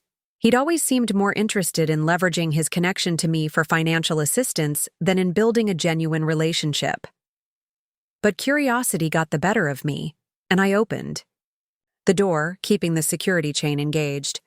"Paul, this is unexpected." He ran a hand through his thinning hair, looking profoundly uncomfortable. "Mrs. Wilson, I know I'm probably the last person you want to see right now, but I need to talk to you. It's important." "Is Diane with you?" "No, she doesn't know I'm here. Can I come in, please?" Something in his demeanor, a nervous energy, almost desperate, made me relent. I unlatched the chain and stepped back, allowing him into the foyer but no further. "5 minutes," I said firmly. "And I should warn you that the police have installed security cameras around my property due to recent threats." Paul's eyes widened. "Threats? From who?" "That's what they're trying to determine. Now, what was so important that you came here without Diane?" He shifted his weight from foot to foot. "I wanted you to know that we've arranged to repay the $30,000 you gave us for the down payment. We've taken out a home equity line of credit. The money should be in your account by next week." "I appreciate that, Paul, but you could have told me this over the phone. There's more." He lowered his voice, glancing around as if afraid of being overheard despite us being alone in my house. "Mark didn't just target your retirement account. He had plans for your house, too." A chill ran through me. "What do you mean?" Paul looked miserable, torn between loyalty to his brother-in-law and whatever had driven him to my doorstep. "About 3 months ago, Mark approached me with a proposal. He said you were getting too old to maintain this house by yourself, that it would be better if you downsized to a condo or assisted living facility. He wanted me to help convince Diane that it was in your best interest." "And what was in it for you?" I asked coldly.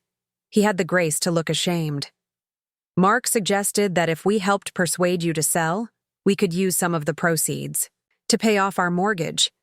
He said you'd never need all the money from the sale for a smaller place, and this way your equity could stay in the family instead of being wasted on a luxury retirement you didn't need." I felt physically ill. Not only had Mark stolen my retirement savings, but he'd been plotting to take my home as well, the house I'd maintained for 30 years, where I'd raised my children, the most significant asset I owned besides my now compromised retirement accounts. "Why are you telling me this now, Paul?" He met my eyes directly for the first time since arriving. "Because Diane doesn't know about this part of the plan, and I don't want her implicated in something she had no knowledge of. She's already terrified about potentially facing charges for signing those trust documents without understanding what they meant." "Does Mark know you're here?" "God, no. He'd never speak to me again if he knew I was warning you." Paul ran a hand through his hair again, a nervous habit I'd noticed over the years. "Look, Mrs. Wilson, I'm not pretending to be a hero here.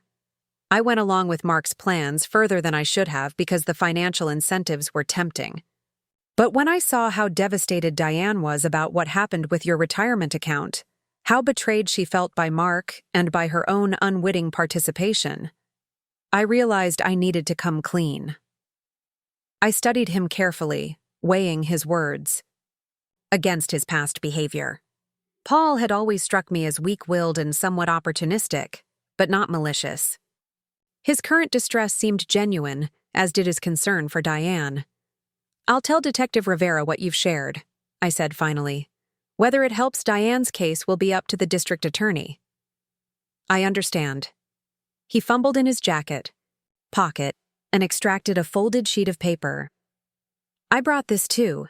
It's an email from Mark outlining the house scheme. I printed it out for you. I thought it might help your case." I took the paper without unfolding it, tucking it into my pocket. "Thank you for coming forward, Paul. It couldn't have been easy." "It wasn't," he admitted. "But it was the right thing to do." He hesitated, then added, "For what it's worth, I'm truly sorry for my part in all this. You deserved better from us, from all of us." After Paul left, I sat at my kitchen table and carefully unfolded the email he had given me. It was indeed from Mark, dated just over 3 months earlier. with the subject line, Mom's housing situation.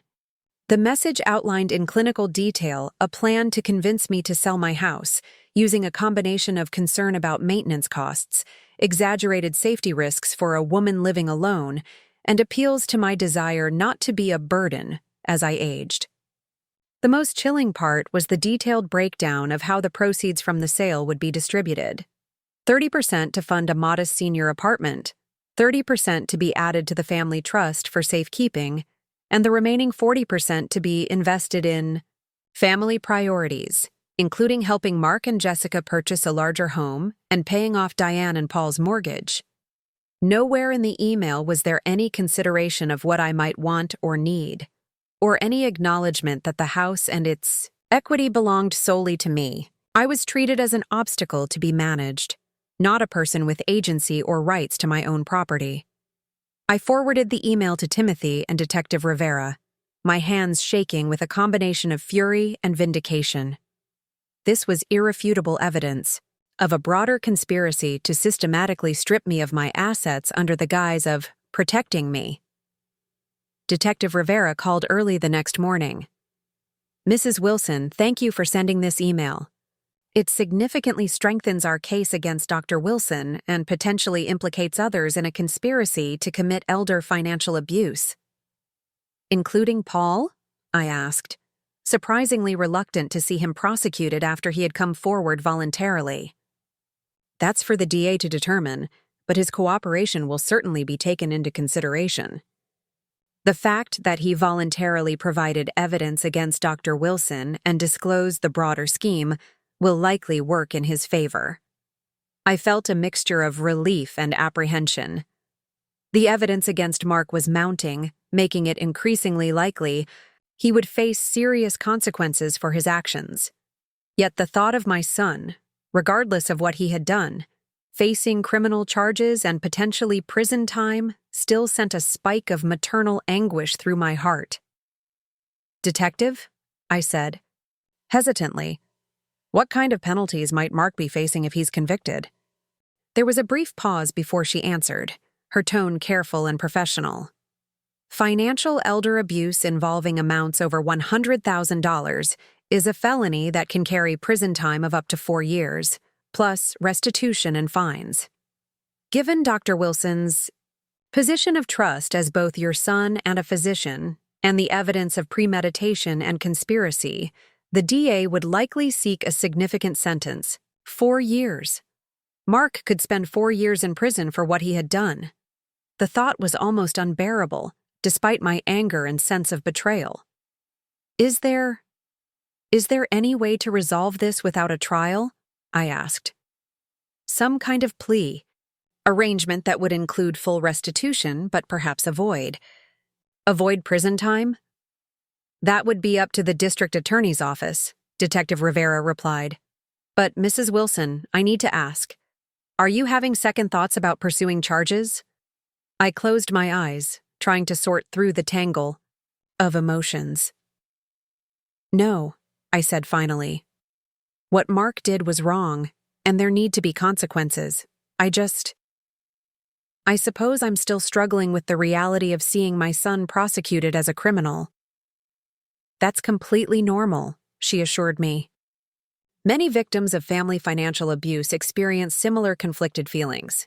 It might help to remember that the criminal justice system isn't just about punishment. It's also about accountability and preventing further harm to others."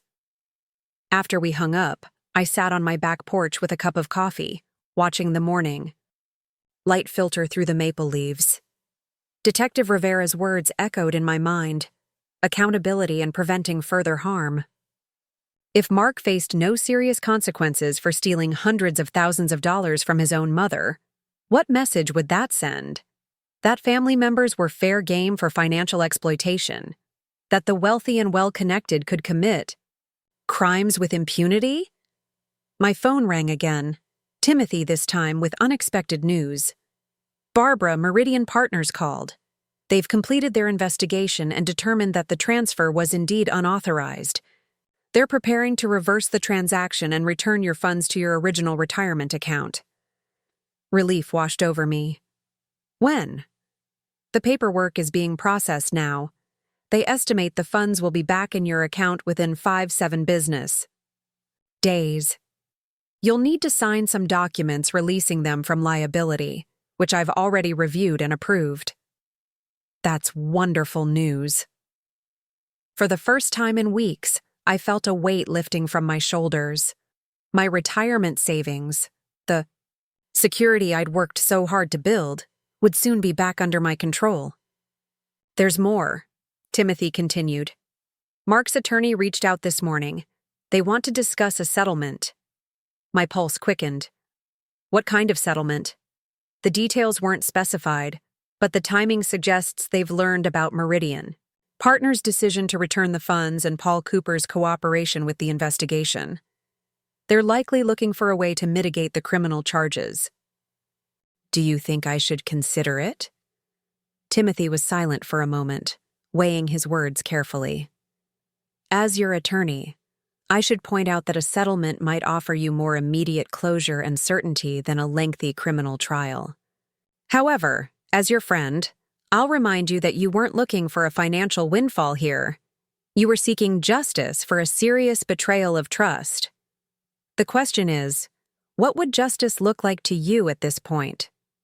It was a profound question, one I wasn't prepared to answer immediately. Can I think about it? Of course.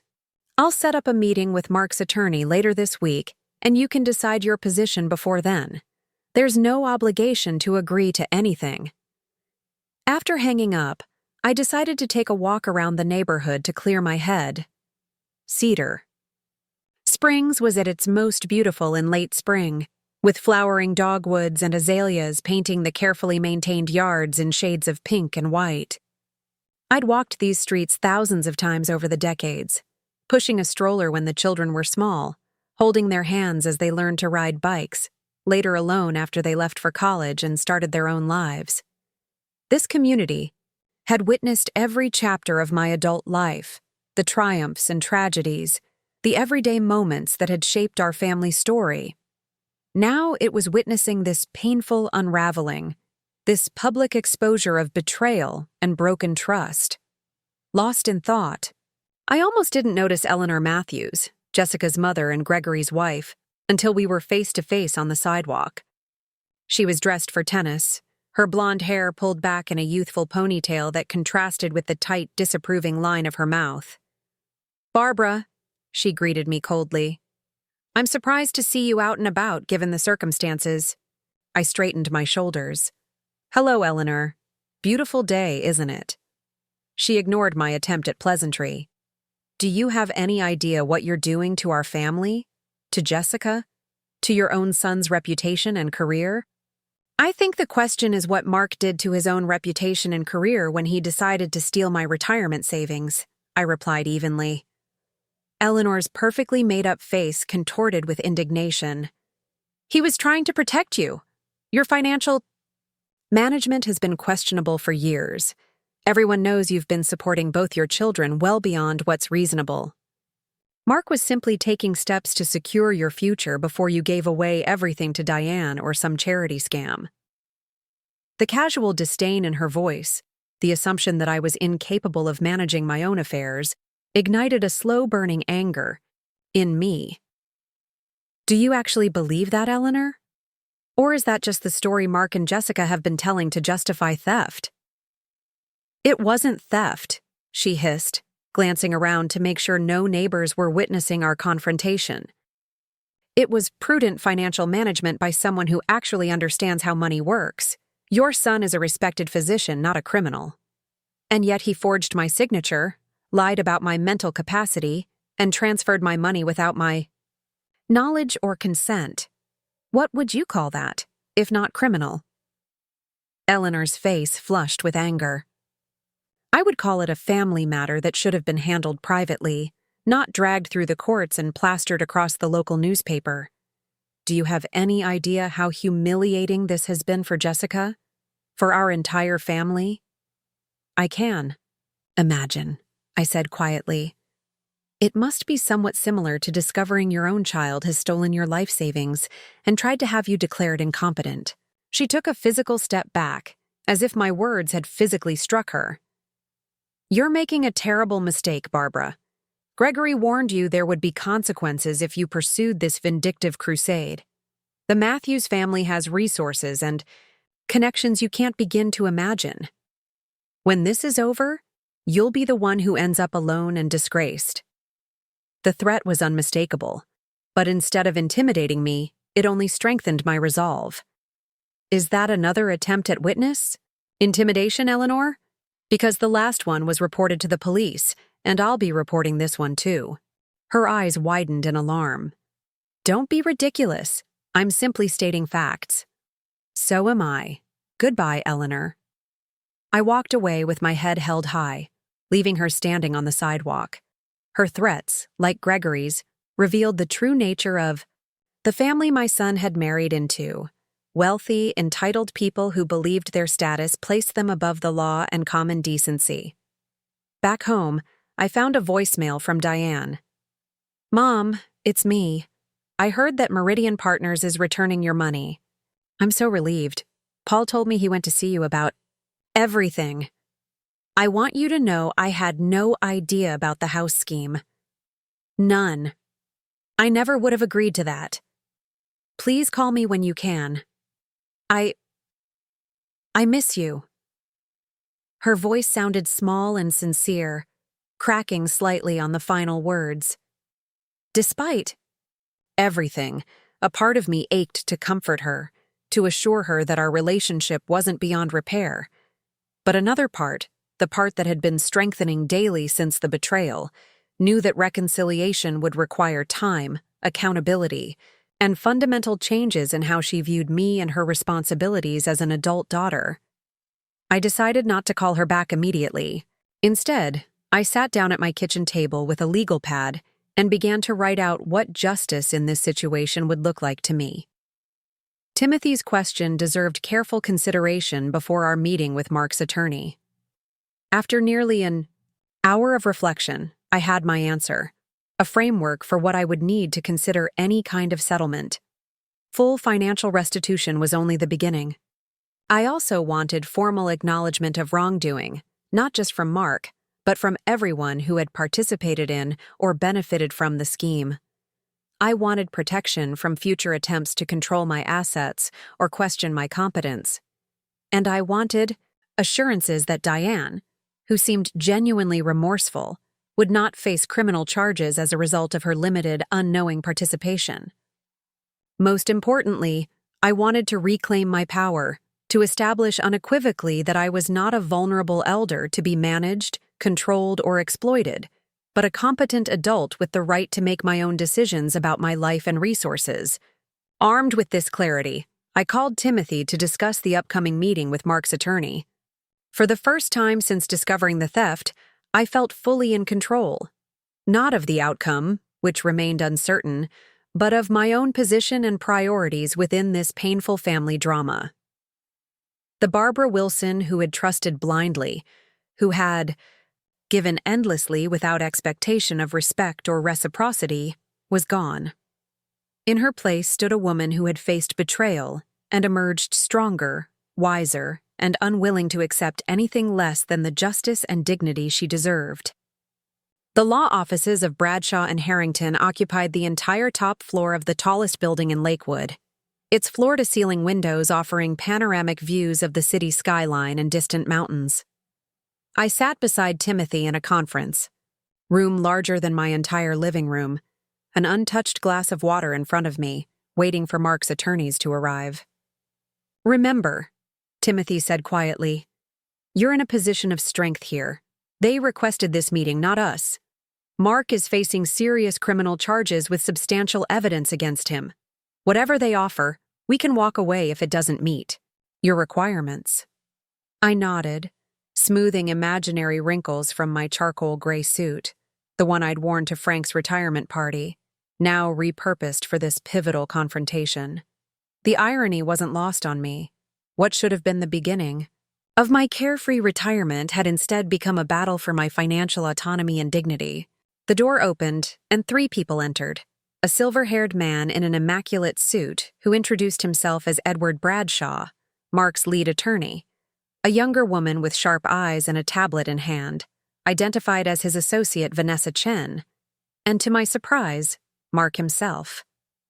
My son looked terrible, gaunt, unshaven, with dark circles under his eyes that spoke of sleepless nights. For a moment, maternal instinct threatened to override my resolve. This was my child, the little boy who'd once crawled into my lap for comfort after skinning his knee, now sitting across from me as an adversary in a legal proceeding. But then I remembered his calculated betrayal, the text messages plotting to steal my savings, the email outlining plans to take my home. The wave of sympathy receded, replaced by steady determination. Edward Bradshaw smiled with practiced charm. "Mrs. Wilson, thank you for agreeing to meet with us today. We believe there's a path forward that could serve everyone's interests without the need for protracted legal proceedings." "I'm listening," I replied neutrally. Bradshaw slid a document across the polished table. "We're prepared to offer full restitution of the transferred retirement funds, with interest, plus an additional $50,000 for any inconvenience or distress you've experienced. In exchange, we'd ask you to request that the district attorney's office drop all criminal charges." Timothy picked up the document, scanning it quickly while I kept my gaze steady on Mark, who couldn't seem to meet my eyes. "This offer is inadequate," Timothy said flatly, setting the paper down without passing it to me. "It addresses only the financial aspect of the harm done to my client while completely ignoring the broader issues of trust violation, attempted financial control, and conspiracy to commit elder abuse." Vanessa Chen leaned forward. "Mrs. Wilson has already been informed that her retirement funds are being returned by Meridian Partners. This offer provides substantial additional compensation for what was essentially a misunderstanding about asset management." "A misunderstanding?" I echoed, unable to contain my disbelief. "My son forged my signature, falsely claimed I was cognitively impaired, and transferred my life savings without my knowledge or consent. That's not a misunderstanding. It's fraud." Mark finally spoke, his voice hoarse. "Mom, I was trying to protect you. Your spending patterns had changed. You were talking about withdrawing large sums for travel and frivolous expenses. Art classes at the community center and a trip to visit my college roommate are hardly frivolous expenses," I interrupted. "And even if they were, they're my expenses to make. My money, my choice." "You weren't thinking clearly," Mark insisted, a flash of the old self-righteousness breaking through his chastened facade. "Jessica and I were worried you'd deplete your savings before—" "Before what?" I challenged. "Before you could get your hands on it?" Bradshaw intervened smoothly. "Perhaps we could all take a step back. Dr. Wilson's intentions, however misguided, in execution, came from a place of genuine concern for his mother's financial security." "Concern," Timothy replied dryly, "doesn't typically involve forging signatures and falsifying medical evaluations. But let's set intentions aside and focus on resolution. My client has considered what would constitute an acceptable settlement, and it goes beyond mere financial restitution."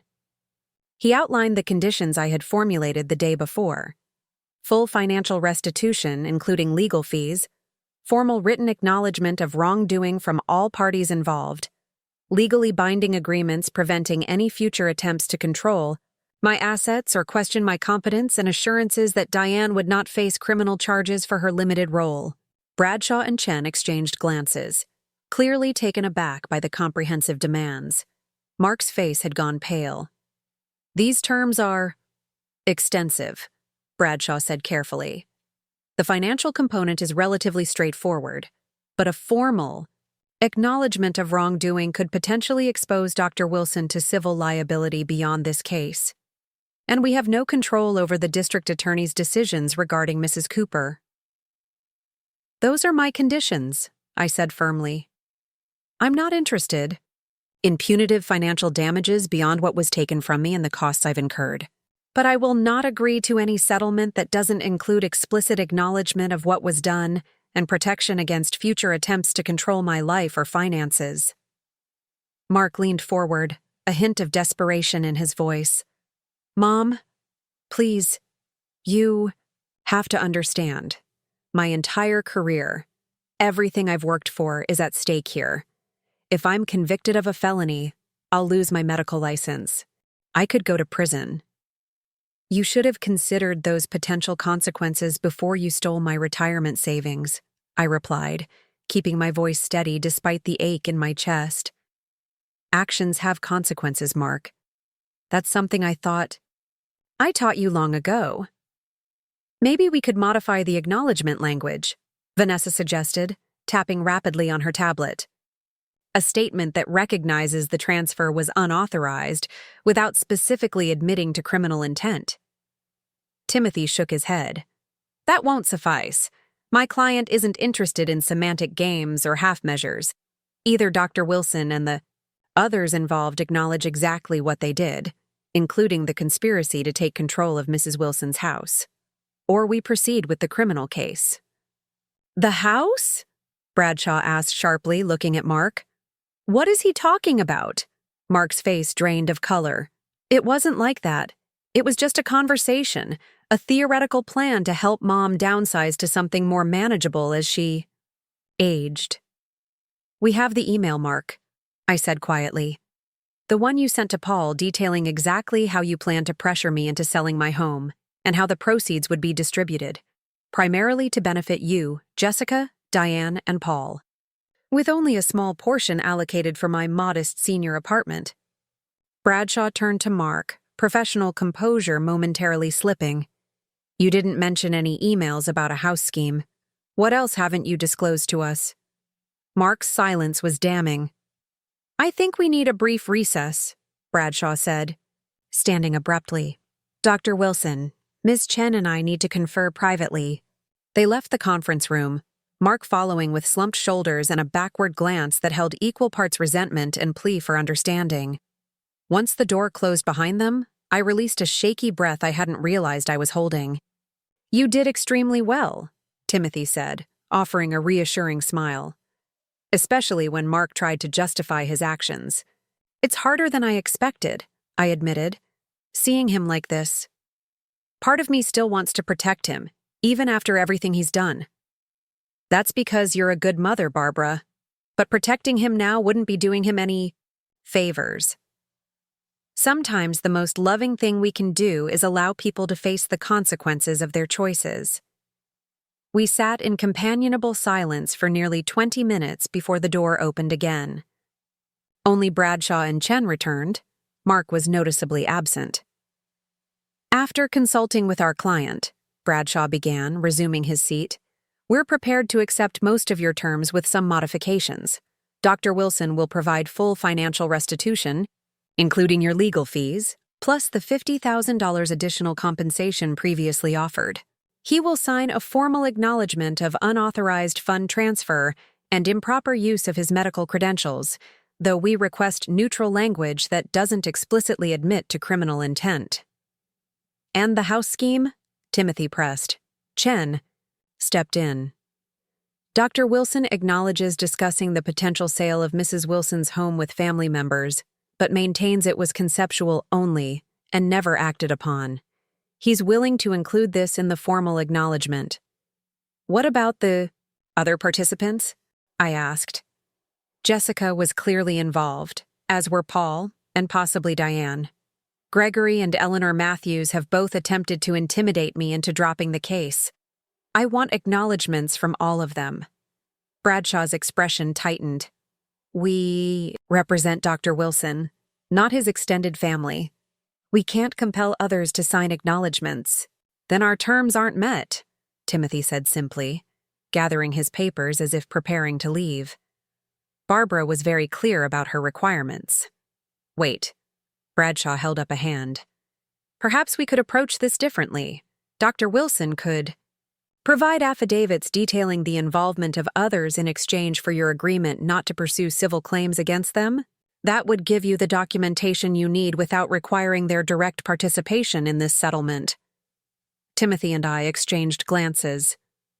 That might be acceptable, he said cautiously. provided the affidavits are comprehensive and truthful. As for Mrs. Cooper, Chen added, Dr. Wilson is willing to provide a statement to the district attorney confirming she was not aware of the full scope or implications of the documents she signed, which should help mitigate any potential charges against her. We spent the next hour negotiating specific terms and language, with Bradshaw and Chen periodically leaving to consult with Mark. By the end, we had hammered out a provisional agreement that met most of my requirements. Full financial restitution, plus compensation for emotional distress and legal fees, a detailed acknowledgement from Mark about both the retirement fund theft and the house scheme, affidavits regarding others' involvement, legally binding guarantees against future attempts to control my finances, and statements supporting leniency for Diane. We'll draft the formal agreement and have it to you by tomorrow afternoon, Bradshaw said as we concluded. Assuming it meets with your approval, we'll submit it to the district attorney's office along with Dr. Wilson's statement accepting responsibility. And if the DA decides to pursue charges anyway? I asked. That's a distinct possibility, Bradshaw acknowledged.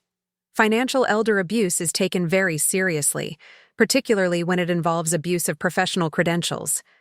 However, your support for leniency and Dr. Wilson's acceptance of responsibility would likely influence the outcome significantly. As Timothy and I gathered our belongings to leave, I asked, "May I speak with Mark privately before we go?" Both attorneys looked startled, but Bradshaw nodded. "I'll see if he's available, though I should advise against any discussions about the case details outside our presence." "It's not about the case," I assured him. "It's personal." 5 minutes.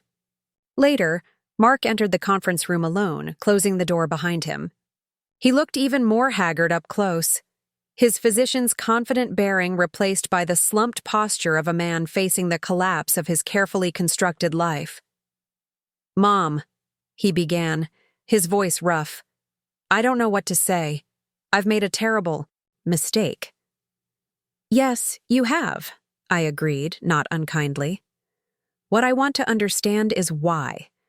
Not the justifications you've been offering. The real reason. When did you start seeing me as an obstacle to be managed rather than a person deserving of respect?" Mark sank into a chair, running his hands through his disheveled hair. "It wasn't one moment. It was gradual. Jessica's family has always had money, connections. The Matthews name opens doors in this town that I couldn't access on my own merits. But there was always this undercurrent of judgment. Comments about my humble beginnings, questions about why you were still working at your age when Eleanor had been supported by Gregory for decades. So this was about impressing your in-laws?" The thought was both painful and infuriating. "Not entirely, but partly, yes." Mark couldn't meet my eyes. "Gregory started investing heavily in my new practice. Eleanor introduced Jessica to her social circle, clients who could afford the highest-tier cosmetic procedures. We were finally getting established at their level. And then I received a substantial retirement bonus and started talking about art classes and travel instead of continuing to work and help support your lifestyle," I finished for him. He flinched. "That sounds terrible when you put it that way." "Because it is terrible, Mark. You plotted to steal my retirement savings and pressure me out of my home because you were embarrassed by my middle-class lifestyle and wanted my money to elevate your social standing with the Matthews family." "It wasn't just that," he protested weakly. "The market has been unstable. Inflation is rising. I genuinely believed pooling our resources under professional management was the safest approach. With you in control," I pointed out. "Not me." He had no response to that. "Mark, I've spent my entire adult life putting you and Diane first. I worked multiple jobs to give you opportunities, helped pay for your education, supported you through your residency. When did that translate into ownership? When did my sacrifices for you become an entitlement to everything I've worked for?" Tears welled in his eyes. "I don't know. I don't recognize myself anymore, Mom. The person who did these things. That's not who I wanted to be. But it is who you became, I said gently. And now you have to decide who you want to be. Going forward, the settlement we've negotiated gives you a chance to make amends, to acknowledge your wrongdoing without necessarily destroying your entire future. What you do with that chance is up to you. What about us? He asked, his voice barely audible. Can we ever fix this? I considered the question carefully, unwilling to offer false hope or premature forgiveness. Trust, once broken, is very difficult to rebuild. I don't know if our relationship can ever be what it was before. But I do know this. Real reconciliation can only begin with complete honesty and genuine accountability. Not excuses, not justifications. Full acceptance of what you did and why you did it. Mark nodded slowly, wiping his eyes with the back of his hand. I've never seen you like this before. So, formidable. I've always been formidable, Mark. You just never noticed because my strength was directed toward supporting you rather than opposing you. I stood, signaling the end of our conversation. Think carefully about the statement. You're going to provide. Make it honest, make it complete. That's the only path forward from here. He rose as well, hesitating as if wanting to embrace me, but sensing it would be unwelcome. I'm sorry, Mom, truly. I believe you're sorry. You got caught. I replied honestly. Whether you're sorry for the actual betrayal remains to be seen. As I left the building with Timothy, the bright mid-afternoon sun seemed symbolic, illuminating a path forward that, while difficult and not entirely what I had envisioned for my retirement years, at least offered clarity and the promise of resolution. What do you think will happen to Mark? I asked Timothy as we drove back toward Cedar Springs. Professionally, I mean. That depends largely on how the medical board views his actions, Timothy replied, keeping his eyes on the road. Using his medical credentials to falsely claim, "You were cognitively impaired" is a serious ethics violation. Even without criminal charges, he could face suspension or revocation of his license. However, a first offense with demonstrated remorse and no patient harm might result in a less severe outcome: probation, mandatory ethics courses, community service. I nodded, absorbing this information. Part of me, the wounded mother part, felt a grim satisfaction at the thought of Mark facing professional consequences for his betrayal. But another part still ached at the thought of his career being irreparably damaged. You don't have to decide how you feel about all this right now, Timothy said gently, seeming to read my thoughts. Coming to terms with what happened and finding your own path to healing will take time. I know, I agreed. But at least the financial aspect is being resolved. That's something. The following days passed in a blur of legal documents, phone calls, and cautious optimism. True to their word, Mark's attorneys delivered a comprehensive settlement agreement that met all our negotiated terms. Mark's formal acknowledgement was more forthright than I had expected, admitting clearly to unauthorized transfer of my retirement funds, falsification of documents, and improper use of his medical credentials to misrepresent my cognitive status. He also confirmed the existence of the house scheme, though he characterized it as preliminary discussions that never progressed to action. Most surprisingly, Jessica had provided her own statement acknowledging her role in the conspiracy, admitting she had encouraged Mark's actions and participated in discussions about accessing my retirement funds without my knowledge. Her statement seemed less motivated by genuine remorse than by strategic damage control, but it was still valuable documentation of what had occurred. Paul's affidavit corroborated the details of the house scheme and confirmed that he had initially participated in discussions about convincing me to sell my home, but had later become uncomfortable with the plan's direction. Diane's statement verified she had signed trust documents without fully understanding their implications and had never been informed about the plan to pressure me into selling my house. Timothy submitted the complete package to the district attorney's office, along with a letter from me supporting leniency for Diane and acknowledging Mark's acceptance of responsibility without explicitly requesting charges be dropped.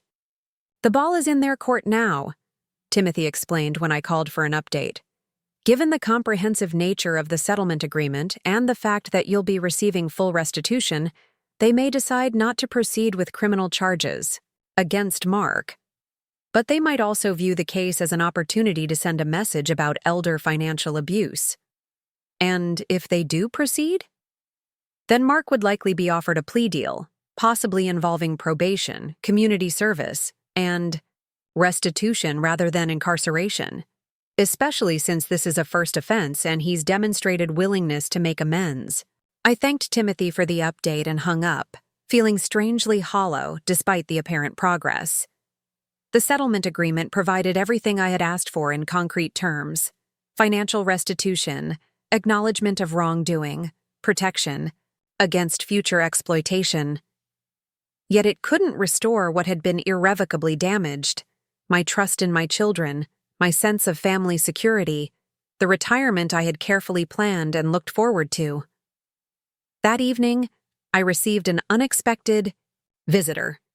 Samantha Chen, the branch manager from Lakewood Credit Union who had initially processed the fraudulent transfer of my retirement funds, stood on my doorstep looking nervous but determined.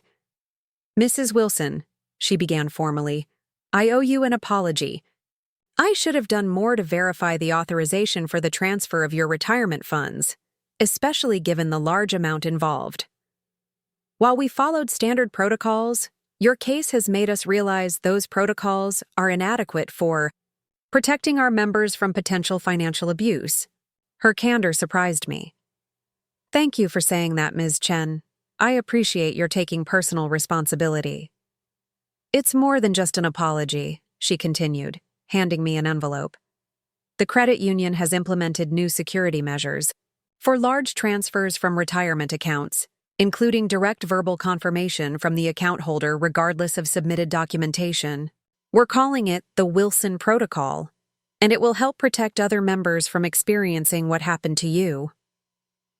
I was momentarily speechless. The thought that my ordeal might help prevent similar exploitation of others was unexpectedly moving. "Additionally," Samantha continued, "the credit union would like to offer compensation for our role in facilitating the unauthorized transfer. It's not an admission of legal liability, but rather an acknowledgement that we could have done better by a valued long-term member." The envelope contained a formal letter of apology from the credit union's president and a check for $25,000. While I appreciated the gesture, what meant more was the institutional acknowledgement of how financial systems could be manipulated to exploit older adults, even those who were perfectly competent to manage their own affairs. "We'd also like to invite you to participate in an educational panel we're organizing about preventing financial elder abuse," Samantha added. "Your perspective could be invaluable to both our staff and members." I was touched by the request. The idea of transforming my painful experience into something that might help others was appealing. "I'd be happy to consider that," I told her sincerely. After Samantha left, I sat on my front porch swing, contemplating how much had changed in just a few weeks. My relationship with my children was fractured, possibly beyond repair. I'd been forced to confront painful truths about how they viewed me and my place in their lives. Yet I'd also discovered reserves of strength and resilience I hadn't fully recognized in myself, and found unexpected support from friends, professionals, and even institutions like the credit union. My phone buzzed with a text message from Frank Reynolds. "Just heard from Timothy. Congratulations on the settlement agreement. Patricia and I are taking you to dinner tomorrow to celebrate. No arguing. We've already made reservations at Riverside Grill for 7 p.m. I smiled at his characteristic blend of support and gentle bossiness. Frank and Patricia had been steadfast allies throughout this ordeal, offering practical help and emotional support without judgment. Their friendship had become one of the unexpected bright spots in an otherwise dark chapter of my life. As dusk settled over Cedar Springs, I found myself contemplating what my retirement might look like now. The financial security I'd worked so hard to build was being restored, but the family relationships I'd assumed would be the cornerstone of my later years were irrevocably altered. What would fill that space? What new purposes and connections might emerge from this painful transition? My phone rang again. The district attorney's office. With a deep breath, I answered, ready to hear whether Mark would face criminal charges, despite our settlement agreement. Mrs. Wilson, this is Assistant District Attorney Keller. I'm calling regarding the case against your son, Dr. Mark Wilson. Yes, I replied, keeping my voice steady. Has a decision been made? After reviewing the settlement agreement and your statement, we've decided to offer Dr. Wilson a deferred prosecution agreement. Essentially, criminal charges will be filed but not immediately pursued, provided he complies with certain conditions for a period of 2 years. What kind of conditions? I asked, both relieved and apprehensive. Full restitution as outlined in your settlement agreement, 200 hours of community service in elder care facilities, completion of an ethics course approved by the medical board, and regular check-ins with a court-appointed monitor. If he successfully fulfills all conditions and commits no additional offenses during the 2-year period, the charges will be dismissed. I closed my eyes, absorbing the information. Not an outright dismissal of charges, but not a traditional prosecution either. A middle path that acknowledged the seriousness of Mark's actions while offering a chance for rehabilitation rather than pure punishment. The agreement also specifies that Dr. Wilson must self-report to the state medical board, Ada Keller continued. They'll conduct their own investigation and determine any professional consequences independently from our criminal process. I understand, I said. And Diane? Based on the evidence provided, including Dr. Wilson's statement and your own assessment, we've decided not to pursue charges against Mrs. Cooper. The evidence suggests she was not fully aware of the nature or implications of the document she signed. After thanking him for the update, I hung up and sat watching the first stars appear in the darkening sky. The district attorney's decision seemed fair, holding Mark accountable without completely destroying his future, sparing Diane from charges she likely didn't deserve, ensuring I would receive full restitution while setting conditions that might help prevent similar behavior in the future. Whether it constituted justice in the fullest sense, I couldn't say. The wounds inflicted by my children's betrayal were still raw, the trust broken perhaps beyond repair. But at least there was resolution, a path forward that didn't require me to either abandon my self-respect or destroy my son's life completely. As I finally rose to go inside, I noticed a car pulling slowly into my driveway, Diane's modest blue sedan. She emerged alone, clutching what appeared to be a small gift bag, her face apprehensive as she approached the porch. "Mom?" she called softly. "Do you have a minute to talk?" I hesitated, weighing my emotional readiness for this conversation against the tentative hope in my daughter's voice. After everything that had happened, I wasn't certain I could trust her motives or sincerity. Yet, something, perhaps maternal instinct, perhaps simply human compassion, prompted me to nod and gesture toward the porch swing beside me. "I heard from the district attorney," she began, settling nervously beside me. "They're not pressing charges against me.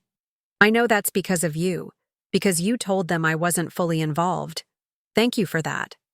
"You're welcome," I replied, my tone neutral. "I didn't want to see you prosecuted for something you didn't fully understand or intend." Diane nodded, tears welling in her eyes. "I brought you something." She handed me the gift bag. "It's not much, just a start." Inside was a cashier's check for $5,000 and a handwritten note. First installment on repaying the $30,000 down payment loan. We'll send $2,500 monthly until fully repaid. With love and deepest apologies, Diane. Paul and I took out a home equity line of credit, she explained. We're selling one of our cars, too. We can't repay it all at once, but we'll get there. I promise. The gesture touched me, not because I needed the money, which would soon be insignificant compared to my restored retirement account, but because it represented tangible acknowledgement of obligation and the beginning of accountability. I appreciate that, Diane. It means a lot. She twisted her hands in her lap. Mom, I know saying sorry isn't enough. What happened? What Mark did? What I allowed to happen by not asking more questions? It's unforgivable. Perhaps not unforgivable, I said carefully, but not easily forgiven either. Trust takes years to build and moments to break. Rebuilding it, if that's even possible, will take time and consistent effort. I understand, she whispered. I just want you to know that I'm committed to trying, if you'll let me. Not just repaying the money, but earning back your trust, being the daughter you deserve. I studied her face, searching for signs of manipulation or insincerity, and finding only genuine remorse and hope. Of my two children, Diane had always been the more emotionally intuitive, the one who could recognize her mistakes and grow from them. Perhaps there was a foundation here that could be salvaged, even if the relationship would never be quite the same. We can start with small steps, I said finally. Regular phone calls, occasional dinners perhaps. But Diane, I need you to understand something important. My life and my decisions are my own. I won't tolerate any further attempts to control me or my resources, no matter how well-intentioned. Absolutely, she agreed quickly. I've learned that lesson in the hardest possible way. We sat in companionable silence for a few minutes, watching fireflies begin to dance in the gathering darkness. It wasn't reconciliation, not yet. The wounds were too fresh, the betrayal too profound for that. But it was a beginning, a tentative step toward whatever new relationship might emerge from the ashes of what had been destroyed. Would you like to come inside for a cup of tea? I offered, surprising myself. Diane's smile was cautious, but genuine. I'd like that very much. As we rose to enter the house, my house, secure and fully mine despite Mark's abandoned scheme, I felt a curious sense of lightness. The path ahead remained uncertain, relationships forever altered, trust tentatively rebuilding one small gesture at a time. But I had reclaimed something essential in the process, my autonomy, my dignity, and a newfound confidence in my ability to stand firm against those who would undermine either. Whatever shape my retirement ultimately took, it would be on my terms, not anyone else's. And perhaps that hard-won freedom was worth more than all the betrayals it had cost to achieve. 1 year later, I stood in the doorway of my new art studio, watching morning light stream through the east-facing windows and illuminate the canvas on my easel. The painting, a landscape of the mountain view from my back deck, was still in its early stages, blues and purples blending to capture the fjord. Misty dawn I'd been waking up to every morning since moving to Lake Haven. My retirement had taken a different shape than I'd originally planned. Instead of staying in the Cedar Springs house where I'd raised my family, I'd sold it last fall and purchased a charming cottage in a small lakeside community 30 miles away. The decision hadn't been solely about escaping painful memories. It was about claiming a fresh start, creating a space that was entirely mine, shaped by my preferences rather than practical considerations for raising children. The cottage had 3 bedrooms, one for me, one converted into this light-filled art studio, and one for guests, though I was selective about who received invitations. My retirement fund, fully restored plus interest, had weathered the market, fluctuations well under Kevin Morris's steady management. The additional compensation from Mark and the credit union had been invested in renovating the cottage and purchasing quality art supplies, things I would once have considered extravagant. but now recognized as investments in my well-being. My phone chimed with a calendar reminder. Community Center. Financial Literacy for Seniors, 10 a.m. I smiled, gathering my notes for the presentation I would be giving as part of a panel on preventing financial exploitation. What had begun with Samantha Chen's invitation to speak at the credit union had evolved into regular presentations at community centers, retirement homes, and even a local college's adult education program. My painful experience had been transformed into a mission to help others protect themselves.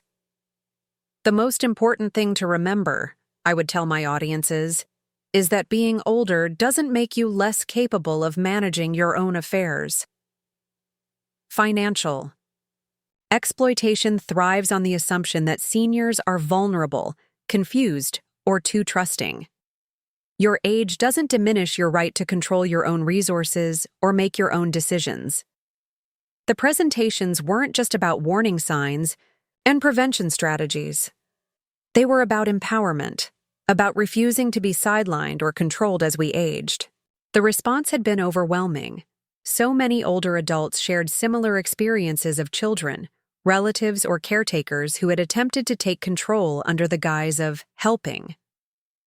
My relationship with Mark remained distant but civil. He had completed the first year of his deferred prosecution agreement without incident, fulfilling his community service hours at a local elder care facility and attending the required ethics courses. The medical board had placed him on probation for 2 years, but allowed him to continue practicing under supervision. Jessica had filed for divorce 6 months after the settlement, unable to accept the damage to their social standing and financial prospects. Mark had moved to a smaller apartment and started over, humbled but perhaps ultimately healthier for the experience. Diane and I had cautiously rebuilt a relationship, beginning with those cups of tea on my porch and progressing to regular Sunday dinners. She had kept her promise to repay the down payment loan, sending monthly checks without fail, even when it meant significant sacrifices for her and Paul. More importantly, she had respected my boundaries, never questioning my decisions about my money or my life, even when I announced my plans to sell the Cedar Springs house and move to Lake Haven. "It's your life, Mom," she had said simply. "I just want to be part of it again, on whatever terms you're comfortable with." Frank and Patricia Reynolds had remained steadfast friends, visiting my new home frequently and including me in their social circle at Lake Haven, where they had a vacation cabin. Frank had introduced me to the local art community, encouraging me to take classes and eventually show my work at a small gallery in town. Patricia had drawn me into her book club and volunteer activities, ensuring I had ample opportunities to build new connections. As I gathered my presentation materials and headed toward my car, I reflected on the unexpected gifts that had emerged from what had initially seemed like an irredeemable betrayal. I had discovered resilience I hadn't known. I had found new purpose in educating and empowering others. I had learned to distinguish between relationships that nourished me and those that diminished me, and found the courage to prioritize the former while setting boundaries around the latter. Most importantly, I had reclaimed the essence of who I was apart from my roles as mother, employee, caretaker, roles that had defined me for decades but had sometimes obscured the woman beneath them. At 64, I was finally learning what it meant to put myself first, not out of selfishness, but out of self-respect, and a recognition that my needs and dreams were as valid as anyone else's. The community center was already filling with attendees. When I arrived, men and women in their 60s, 70s, and beyond, some accompanied by adult children or caregivers, others proudly independent. I set up my materials at the front table, exchanging greetings with the other panelists, a local attorney specializing in elder law, a detective from the Financial Crimes Unit, and a social worker from Adult Protective Services. As the room quieted and the moderator introduced our panel, I surveyed the attentive faces before me. Each person had their own story, their own relationships, their own challenges navigating the complex terrain of aging in a society that often devalued and marginalized its older members. If my experience could help even one of them avoid the pain and betrayal I had endured, then perhaps it had served a greater purpose than I had initially recognized. "Good morning," I began when it was my turn to speak. "My name is Barbara Wilson, and a little over a year ago, my children emptied my retirement account for safekeeping. Today, I want to share what I learned from that experience, not just about financial protection, but about standing up for yourself even when those closest to you insist they know better." As I shared my story, the betrayal, the legal battle, the emotional reckoning, and ultimately the reclaiming of my power and future, I saw recognition in many eyes, heads nodding in understanding. I wasn't alone in my experience, and neither were they. There was strength in that knowledge, in the shared determination to maintain dignity and autonomy regardless of age. After the presentation, an elderly woman approached me, her hand trembling slightly as she gripped her cane. "Thank you," she said, her voice quavering but resolute.